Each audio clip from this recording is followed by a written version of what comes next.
WCBI News at 10 starts now. Good evening, everyone. Thanks for joining us tonight. 6 months after Webster County Sheriff Tim Mitchell was arrested on multiple charges, he enters a guilty plea on 4 of those charges. Mitchell appeared before Judge Joseph Loper today in Ackerman. He pleaded guilty to 2 counts of embezzlement and 2 counts of trafficking stolen firearms. Prosecutors are recommending he be sentenced to 15 years on each count.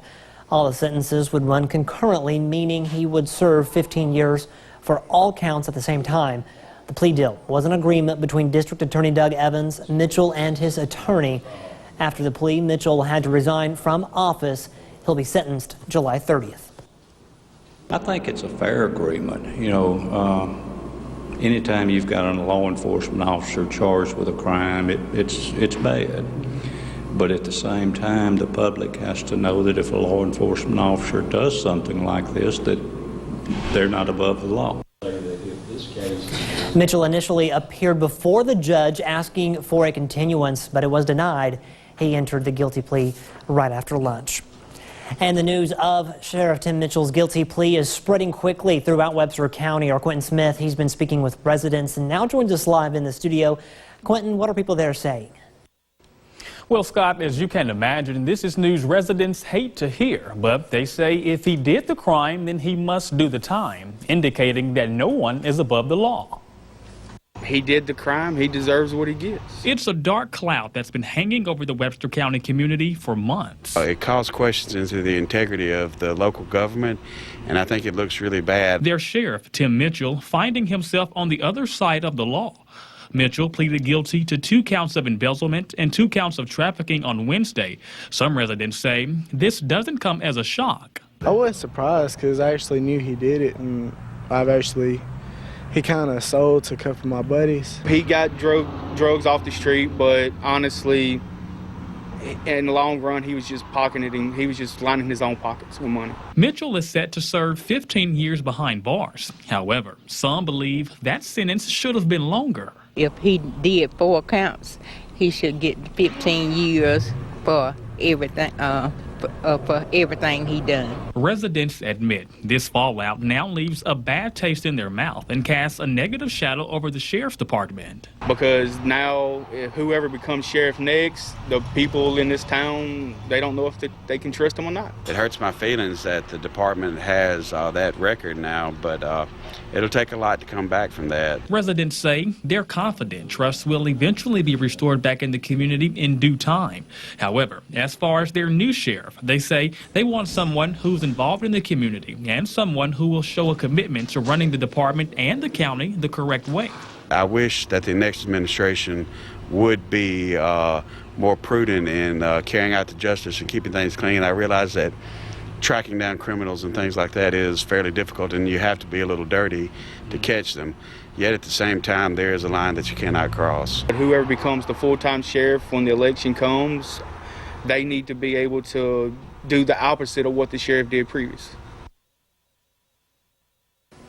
Now, the Chancery Clerk says, as of today, Mitchell has not turned in his letter of resignation. Now, along with Mitchell, the former Webster County Chief Investigator was also in court. Landon Griffin and his attorney asked the judge for a continuance, but it was denied. He did not enter a plea in court this morning. His trial is set for this upcoming Tuesday. Scott? All right, Quentin, thank you very much for that report. Tupelo police, they're searching for a driver that drove away from a traffic stop that sparked a manhunt. Investigators say Brian Austin Robeson was behind the wheel of a Mitsubishi SUV when he fled. Officers pulled him over near Main and Broadway. While speaking with TPD, Robeson then drove away and eventually stopped in a wooded area just north of the Tupelo Regional Airport. A rear passenger, identified as Cheyenne Carey, was arrested there and charged with disorderly conduct. Police searched the area around the airport but never did find Robeson. He's wanted for felony fleeing and other traffic violations. Police ask if you know where he is to call Crime Stoppers of Northeast Mississippi. Bond is set today for the man accused of dragging an Amory police officer with his car. Matthew Crump of Aberdeen was given a $50,000 bond. He's charged with aggravated assault on a police officer and felony fleeing. Amory officer Matthew Filippo responded to a call about a vehicle parked on private property. Police Chief Ronnie Bowen says that Flippo was talking to Crump at Pope Street, at a Pope Street address that is, when Crump tried to speed away. Flippo was then dragged for about 100 yards. Other law enforcement arrested Crump after a short chase. Flippo was released from the hospital with minor injuries. Definitely glad to hear that.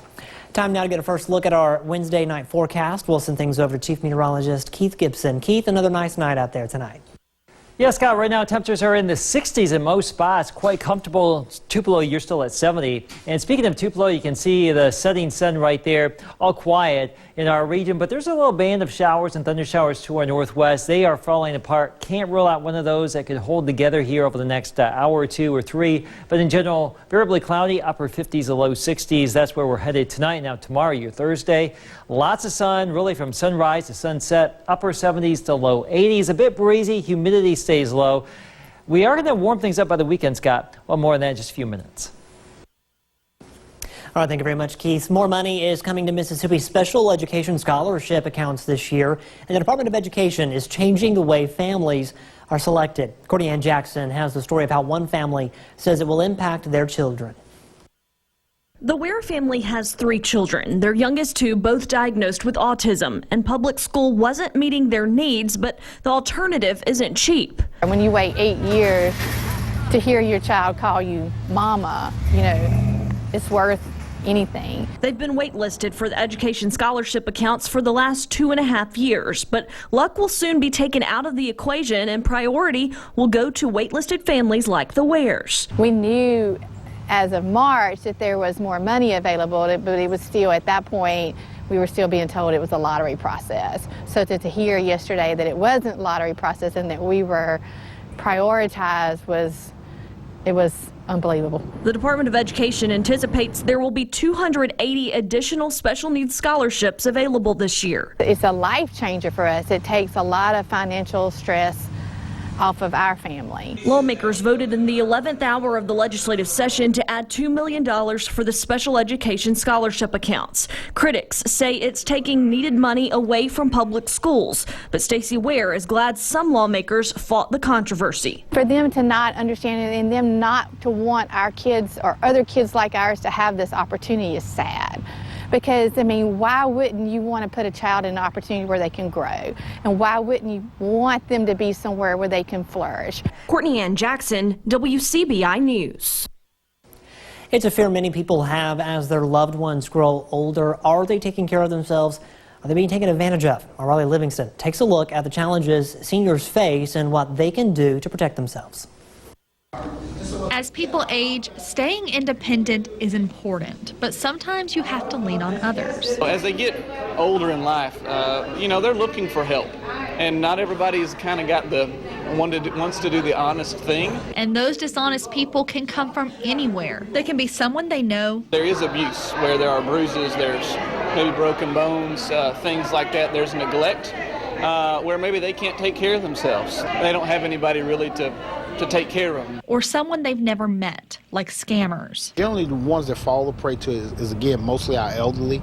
And what happens is they're because they're afraid of going to jail. They threaten them with going to jail. They threaten them with taking their life work and their life savings. That's what drove this team of concerned business and civic leaders to come together and equip seasoned community members with the tools to protect themselves and direction in finding people they can trust. One of the key topics, end-of-life decisions and power of attorney. Well, probably the biggest problem is that they never name any person, so then you're having to figure out, okay, who's that person going to be? But there are times and occasions where someone ends up making these decisions not because they're the person that's been designated, but because they're the person that speaks the loudest or makes the most commotion, and then that causes everybody to kind of say, oh, well, whatever they say. But that's really what we're most interested in, is honoring the patient's wishes. John Bauer hopes the event empowers seniors and encourages loved ones to take action and help where they can. Unfortunately, the elderly population are being forgotten, it seems like, and people say, well, they're not a benefit to society, they're not working right now, they're retired, and they're not really doing anything, but they're still important. That's where all of our wisdom is, and so it's important that we take care of them. We always appreciate our elders. Well, Bancorp South and the Columbus Housing Authority, they put on today's event. Some friendly clouds this evening at Durham's Pharmacy in Vernon. A great sunset. Perfect weather for this evening if you've been out and about. And another great day on Thursday. Chilly temperatures tomorrow night for summer at least. We'll have more on your weekend forecast next. Stay tuned. WCBI First Alert AccuWeather Forecast with Chief Meteorologist Keith Gibson. So I just got to stop here, but our production assistant just told me she has just been in Tuscaloosa for the first time not too long ago. My goodness, where have you been? All right, weather-wise here in Louisville, Mississippi today, and in Tuscaloosa, everywhere else today, it looks gorgeous. That was the case earlier today. There's the setting sun. Notice on the distant horizon right there, some clouds trying to come on in. That's with a frontal boundary that could give us a rogue shower over the next hour or two. Let's just not worry about that. Summer, about a week away. Next Friday officially begins. Now today here in Columbus, 14 hours and 21 minutes of daylight. Just 2 more minutes to gain before we start losing daylight. 4.5 hours we've gained, and now we're about ready to say goodbye to those as we go throughout the next 6 months. So peak daylight just about here. Right now, our live Doppler radar shows a clean sweep, but there's a little batch of showers dying up here in Memphis, and for the most part, we're not going to see a lot of that. But this little disturbance moving on through, there's a cold front mixing with these clouds, and all of this will go through the area tonight when you sleep. Hopefully you will be going to bed soon. By the time you wake up, you'll see a lot of sunshine and basically sunny all day long on Thursday and into your Friday too. Partly cloudy for your Saturday as humidity starts to come on back. Speaking of the weekend, let's talk about it. Saturday, 91, warm and humid. By Sunday, still around 90. More humidity, a better chance for some of those pop-up summertime showers and storms. Also this weekend, Game 1 of the College World Series. We've got MSU going up there to take on Auburn. It looks like pretty good weather for the game on Sunday, 6:30 up there in Omaha, Nebraska. And we'll just see how things evolve weather-wise as we go throughout the course of the week. Right now, temperatures are in the upper 60s, the low 70s across Mississippi and Alabama.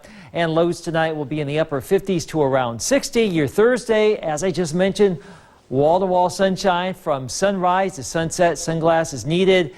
Sunscreen too, the sun very powerful, winds from the northwest at about 10 to 15, so there will be a bit of a breeze. Humidity very, very low here, around 80 for you in Tupelo, farther south, maybe some lower 80s, but in general, a great day for us. About, let's just say 8 to 10 degrees below the average. We should be in the upper 80s for this time of year, but we'll take this because we just know how warm and steamy it is around here for many months at a time. But here's the region, 78 in Memphis tomorrow, 73 in Jackson, still around 90 there in Mobile and in New Orleans. The chance of rain way down there in southeastern Georgia and Florida. So here's your AccuWeather 70 forecast. Great weather for tomorrow. 53 tomorrow night. The old record is 52, so pretty close to that. 84 Friday, low 90s for the weekend. And as I mentioned, there's a chance for more showers and storms Sunday into next week. For 2 teams, the first round of the College World Series looks like a regular season weekend series. Chris takes a look at the matchup a little bit later in sports. Watching WCBI News at 10 with Scott Martin. Welcome back, everyone. Parents are always on high alert when you've got a sick kiddo at home. Tonight in our Health Talk with Baptist, when your child's fever is high enough that you need to make a trip to the ER. Hi, I'm Dr. Pam Sykes, a pediatrician at Baptist Memorial Hospital, Golden Triangle. Tonight I want to talk to you about fever. Fever is a temperature greater than 100.4 taken rectally. And while fever may be very alarming, it is actually our body doing its job to fight off infection. So really, fever is our friend. The age of the child determines whether fever should be a cause for alarm. In a baby younger than 2 months, fever can indicate a serious infection such as meningitis, urinary tract infection, or pneumonia. So a baby younger than 2 months old with fever should be taken to their pediatrician or the ER immediately. For a baby over 2 months old, fever can be viewed as a symptom or sign of infection. In an infant between 2 to 6 months old, fever can be treated with acetaminophen or Tylenol. In a child over 6 months old, fever can be treated with ibuprofen, also known as Advil or Motrin, or acetaminophen. When to seek medical care in a child this age depends on their symptoms and does not require being seen immediately. So as long as a child is able to drink enough fluids to remain hydrated and is not lethargic or inconsolable, fever can be treated at home and the patient can wait to see their regular pediatrician. Join us next time for Health Talk with Baptist when we will discuss when to take a child over 2 months old to the emergency room. Mail your topic suggestions to healthtalk@wcbi.com. Health Talk has been brought to you by Baptist Memorial Hospital Golden Triangle. Mississippi State and Auburn meet again in the SEC. I guess it really does mean more. More on the Sunday matchup in Omaha next in sports. Here's sports on WCBI. Thanks for joining us. I'm Chris Bolton. The Diamond Dogs and the Tigers meet yet again, this time in Omaha. Mississippi State and Auburn, a part of 4 SEC teams in the 8 spots. Really important game 1 set for Sunday. The Bulldogs won the season series against Auburn 2-3. After the Bulldogs blew game 1 of the series, the Bats came alive, MSU winning 15-2 before a football game broke out for game 3, MSU winning 20-15. Now, Southpaw Jack Owen will start for Auburn in game 1. Owen didn't face MSU, but anything unpredictable will be hard to find Sunday. Yeah, hard to beat the team that many times, play that many times. We know what they do, they know what we do. And they're an SEC team, we've played them, we know how good they are. They're on a roll right now. They've really competed in their regional and their super regional. So we're going to have to bring our A game. We're going to have to play our best baseball to beat them. I think every team, I was telling somebody this morning, we feel hot. I think everybody feels hot right now. Everybody's ready to go. That was one of the most offensive series I've ever seen. I remember after the first game, it was a salty taste in our mouth losing that close game. But then, we had that. I felt like there was not even pitching out there, just a pitching machine. We're just hitting all day. So I know that they're going to come out swinging, we're going to come out swinging. Just one pitch at a time, ready to roll. The stage in Omaha for the College World Series has officially been set. The teams that will be in attendance, first and foremost, Mississippi State, Texas Tech, Michigan, who upset the #1 seeded UCLA, Arkansas, Florida State, Auburn, Vanderbilt, and the Louisville Cardinals. Saturday featuring Texas Tech versus Michigan at 1, Arkansas and Florida State at 6:30. Then Vanderbilt and Louisville, they're set to face off at 1 p.m. on Sunday. And Mississippi State gets the prime time slot Sunday, facing Auburn at 6:30. You can catch that game on ESPN2. The Bulldogs ace and starter for game 1, Ethan Small, continues to bring in the awards. Small being named the College Baseball Foundation National Pitcher of the Year, becoming the first Bulldog to win the award. JT Ginn also named Freshman of the Year. For more on the big awards day for Mississippi State, go to our website at WCBI.com. Some good news for Ole Miss. As their season comes to a close, junior Gray Kessinger earns the 2019 Brooks Wallace Award, which is given to the best collegiate shortstop in the country. Kessinger led the team with a .330 batting average, scoring 67 runs. Last week, Kessinger was drafted in the 2nd round of the Major League Baseball draft to the Houston Astros. A pair of Ole Miss juniors choosing the big leagues over their final season. Thomas Dillard and Zach Phillips announcing today that they will forego their senior seasons to go professional. The Oxford native Dillard was drafted in the 5th round by the Milwaukee Brewers, and Phillips will head to Kansas City with the Royals farm system after being drafted in the 27th round. Well, that's all for sports. We'll have a last look at your forecast coming up after the break. All right, we're loving life right now here in the Deep South. Tons of sun over the next few days. Low humidity, too, through Friday. Great weather here if you want to be out and about. Just wear the sunscreen or a big hat because the sun's very powerful. By the weekend, more humidity. We're back into the low 90s, Scott, by Sunday and beyond. More of those pop-up showers and storms. So outdoor activities look great through Saturday. And then we'll have to dodge some rain around here. So the pretty much picture-perfect weather can't last forever, can it? Not this time of the year. Good things don't last all the time. But it's good that it's here for the time being. Yeah, we're going to take it. We'll soak it in. Thanks, Keith. Thanks for watching, everyone. Have a good night. We'll see you.